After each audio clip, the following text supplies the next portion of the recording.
Another awesome game today. Another awesome name today with. Come on, John. I already don't. Come on, John. This is terrible.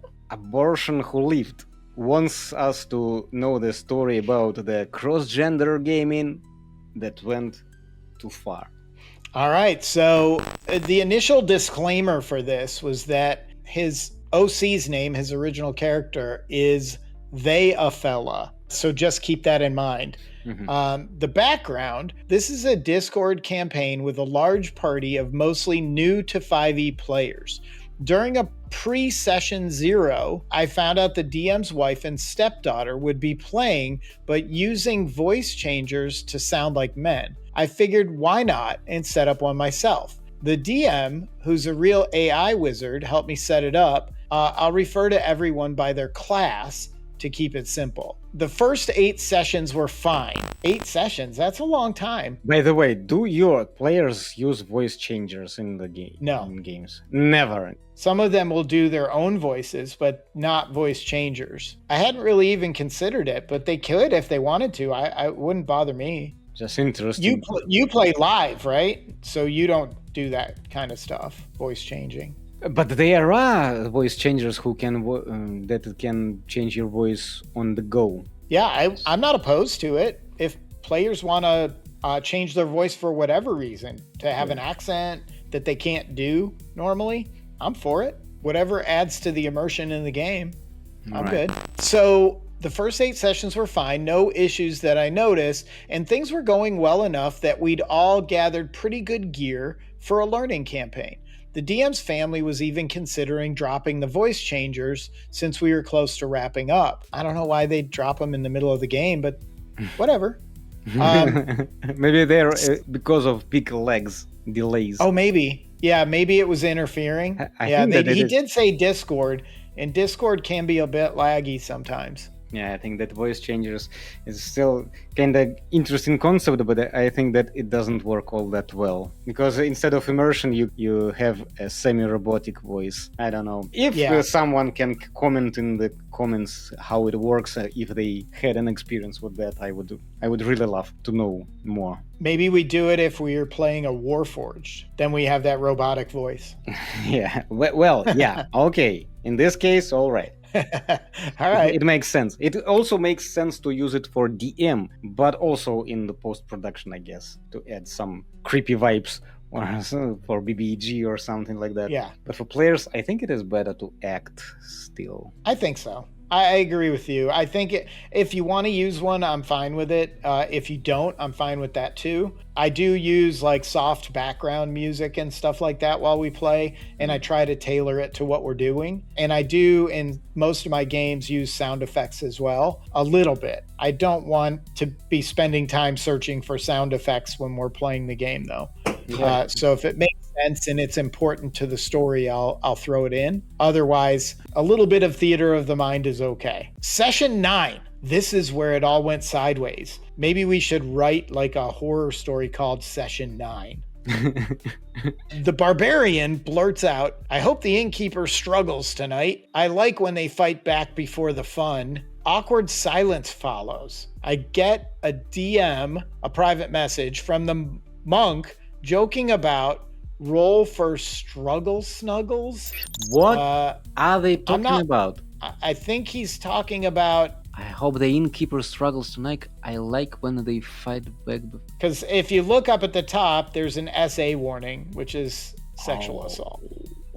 So I'm already not liking this whole line of what's going on. The Gloomstalker, which is the DM PC. Oh shit! This DM has a PC too. Holy crap! And the Paladin, the DM's wife, object in character. The Bard, the DM's kid, 18 or 19 years old, so an adult, not a little kid, objects out of character. We move past this moment and finish the encounter barely. Why would a player even bring this up in front of the DM's wife and barely legal daughter or kid? I guess it doesn't say daughter, or does it?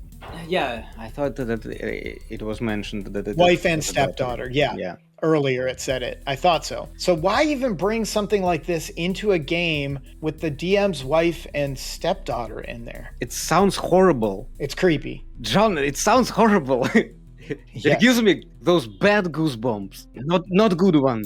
At the end of the fight, the bard, war domain, and wizard are dead. I'm assuming by war domain they mean the cleric. My life domain, I guess they had 2 clerics, is also down, but not dead. Only the monk and the barbarian are at full health. The barbarian starts role-playing saying, the only thing better than a helpless single mom is making a helpless single mom, and asks to cut off my character's feet. The monk jumps in, not to defend me, but to fight over who gets initiative, because apparently my character is the prize. Several people drop from the call at this point. So people are like rage quitting because they're about to inappropriate things to a corpse, or I guess this was the life domain that was still alive but unconscious. Yeah. So now they're torturing an unconscious teammate. What is wrong with these people? I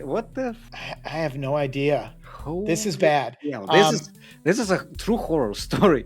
If I'm the DM, when they brought up that whole sexual assault thing, I would have given them one warning.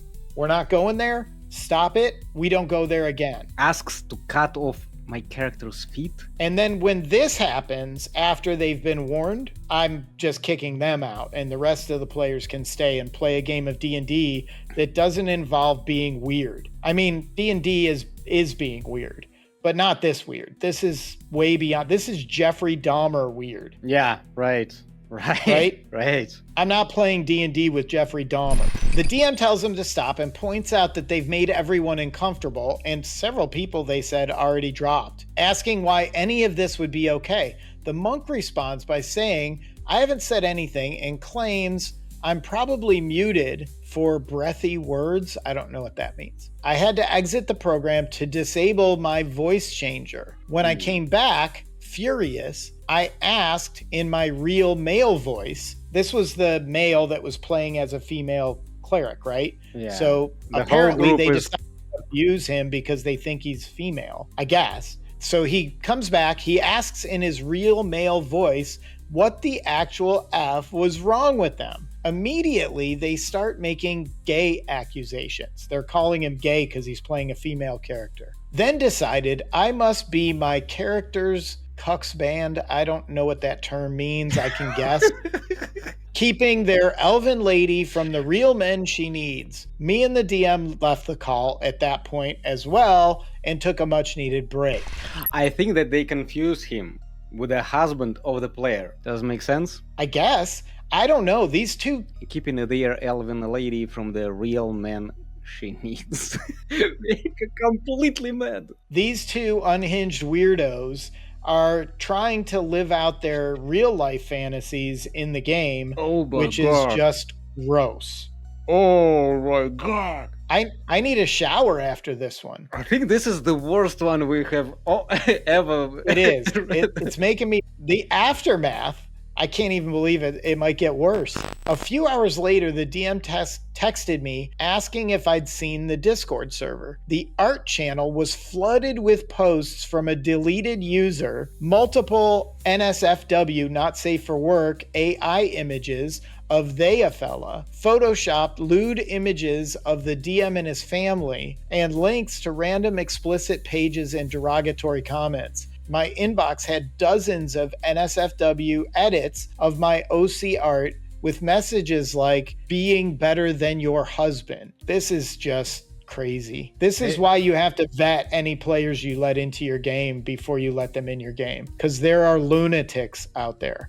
They deserve a good fucking kicking in the ass. Yeah, and it's not even bad enough that they're lunatics, but they're cowardly lunatics, because they do all this and then delete their user. There's no ramifications for them of their terrible behavior. The writer says, these are adults. They vote. Well, hopefully they're too busy being unhinged to take the time to vote. Unhinged creeps. And that's what scares me. To be honest, this was an Invasion of the Body Snatchers vibe for me, as there was no kind of funny business in the sessions preceding this. No ERP, erotic roleplay, no side business or other rudimentary interacting with NPCs to teach the new players what they can do in these games. So these people were perfectly normal for a significant period of time, 8 sessions, and then just went off the rail. Maybe they were on drugs or something, because it doesn't sound like this person can ever be sane. Somebody who thinks like that, I'm not even sure they can pretend to be normal for 8 sessions. That's what I'm talking about. The state of things, to wrap this one up, the DM's wife and I spoke, and his daughter also called me to check on me, as we are long-term friends, or uncle, respectively, and I brushed it off, but they've decided not to play again. Both have deleted Discord entirely, and the server was archived. Only the DM can even see it. Today, after deciding not to pursue charges for the revenge-type porn that was put on his site, as both women stated, they don't want that following them. So they actually considered pressing charges against these crazed lunatics. I'm not sure they don't deserve it. That's ridiculous. We're just trying to play a game of D&D, and this is what you people do? You attack players, you suggest sexual assault, you call somebody gay because they're playing a female character. Last time I checked, it's not okay to use calling people gay as a slur. It's just not. And then when they get called on it and booted, they get revenge by putting porn on the Discord server. I think that's ridiculous. Yeah, this was one act was worse than another. They continued to degrade, descend. The only thing I can say is Jesus Christ. Don't worry, whoever that commenter was, he saw what they did. They'll answer for it. The only most of the people are just saying WTF, WTAF, that's horrendous. Yeah, this went from 0 to 100 so fast, I'm struggling to believe it, especially the photoshopped revenge porn part. Yeah. I'm totally agree.